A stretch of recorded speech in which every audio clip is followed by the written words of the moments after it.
20,000 sailors are trapped in the Persian Gulf right now, stranded on nearly 1,000 vessels that can't move.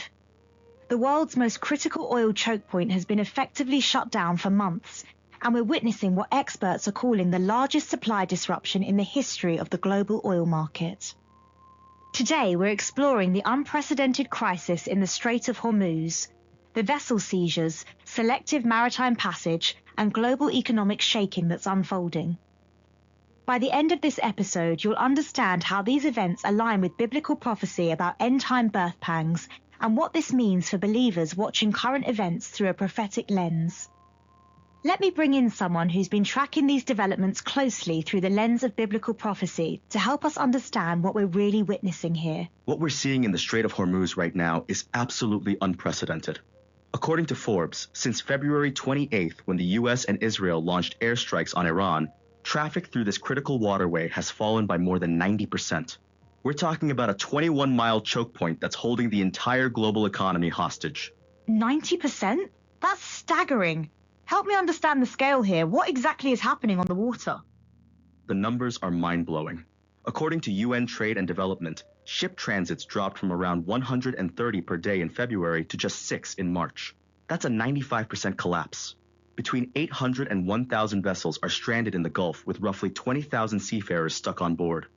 20,000 people just waiting. That's like an entire small city trapped at sea. Exactly. And it gets more complex. According to Maritime News, between May 5th and 9th alone, U.S. naval forces redirected 57 vessels while Iran seized control of the Jin Li tanker.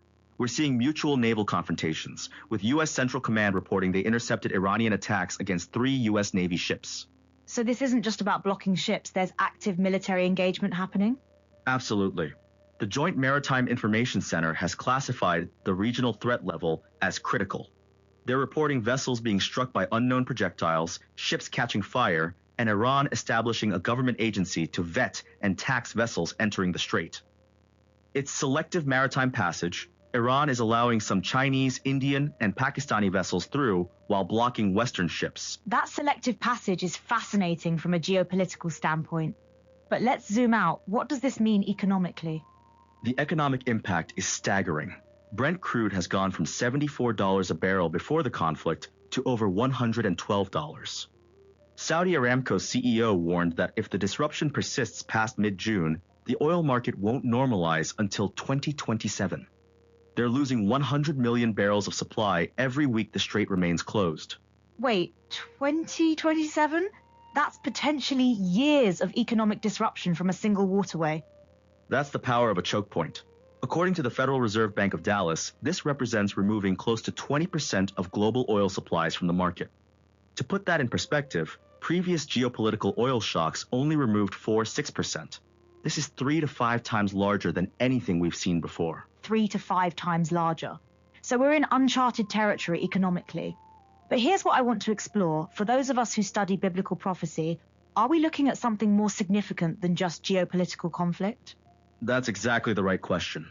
Jesus spoke about end-time signs that would be like birth pangs, increasing in frequency and intensity. In Matthew 24, Mark 13, and Luke 21, he described wars, rumors of wars, and nations in distress with perplexity. Birth pangs, that's such a vivid metaphor. They start mild and spread out, but as labor progresses, they get stronger and closer together. Exactly. And Luke 21:25 specifically mentions distress of nations with perplexity, the sea and the waves roaring. When you look at what's happening in the Strait of Hormuz, nations in distress, economic perplexity, and literal chaos on the seas, the parallels are striking. The sea and the waves roaring, that's almost poetic when you think about naval confrontations and stranded vessels. But help me understand the prophetic framework here. What makes this different from other Middle East conflicts? Several things stand out. First, the scale is unprecedented. Second, it's affecting the entire global economy simultaneously. According to UNCTAD, global merchandise trade is expected to slow from 4.7% growth in 2025 to just 2.5% in 2026. We're seeing energy shocks, inflation pressures, and financial stress hitting developing countries especially hard. So it's not just regional, it's truly global in scope. Right. And here's something fascinating from a prophetic perspective. The Persian Gulf region has deep biblical significance. Though not directly named in scripture, this area was central to ancient trade routes. Abraham came from Ur of the Chaldees, a city whose prosperity was tied to Gulf trade. The broader Mesopotamian world forms the backdrop of Genesis 1:11. So there's this ancient connection between this region and God's unfolding plan throughout history. Exactly. And when we look at current events through a prophetic lens, some scholars are drawing connections to Daniel's visions.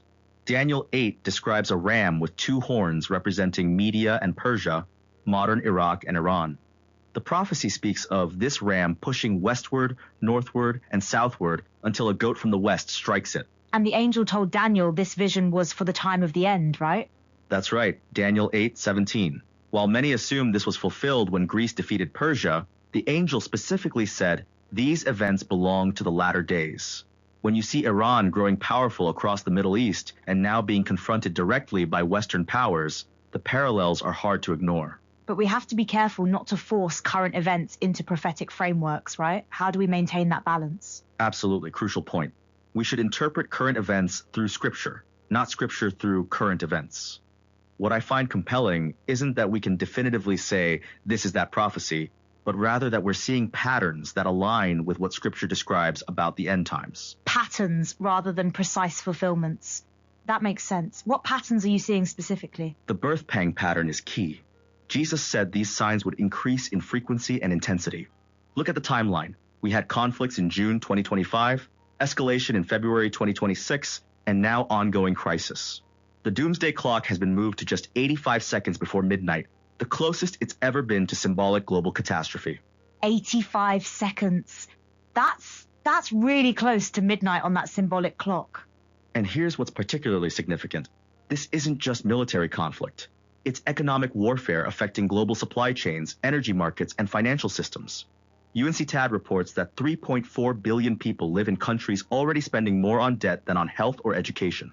The vulnerability is massive. So we're seeing multiple systems under stress simultaneously, military, economic, social. That does sound like the kind of comprehensive shaking that biblical prophecy describes. Exactly. And there's another element, the role of deception and information warfare.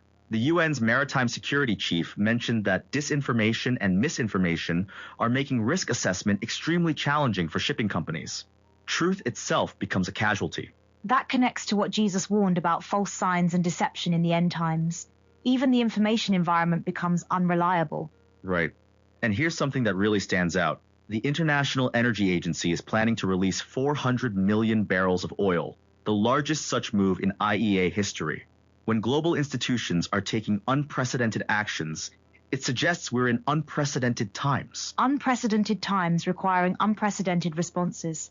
But for believers watching these events unfold, what should our posture be? Jesus said, when these things begin to happen, look up and lift up your heads, because your redemption draws near. It's not about fear or date setting, but about recognizing the season and living with eternal perspective. The goal of prophecy isn't to create anxiety, but to provide hope and urgency in our faith. Hope and urgency, that's a powerful combination. Not panic, but purposeful living. Exactly.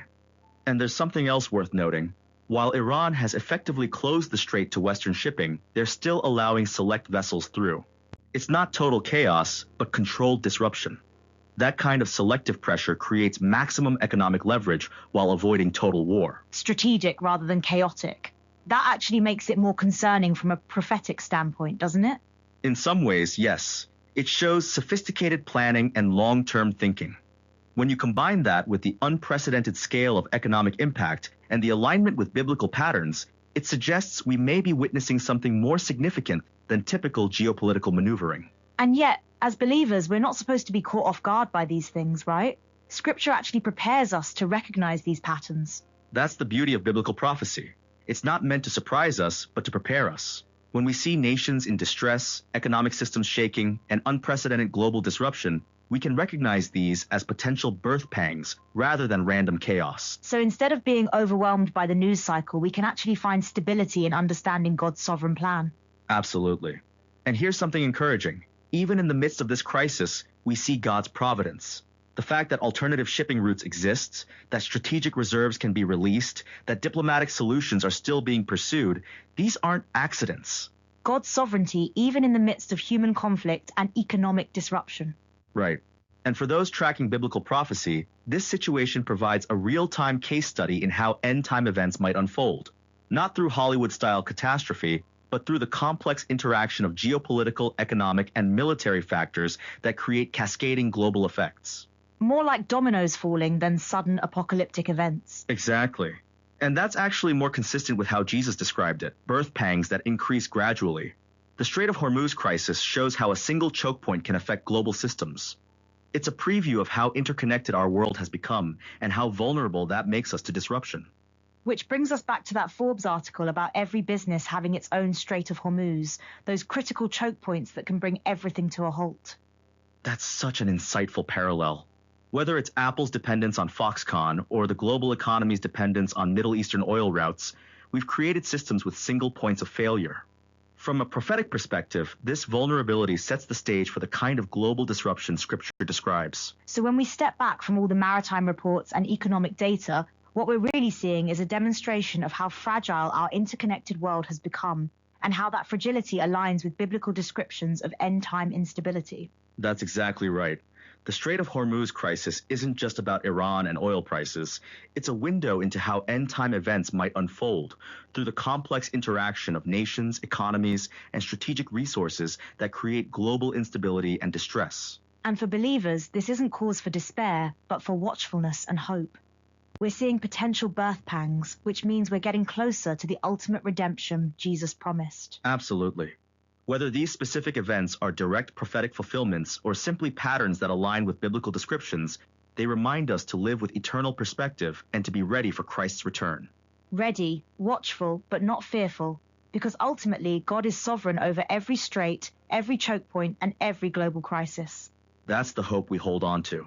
Even when 20,000 sailors are stranded and global markets are shaking, our God reigns.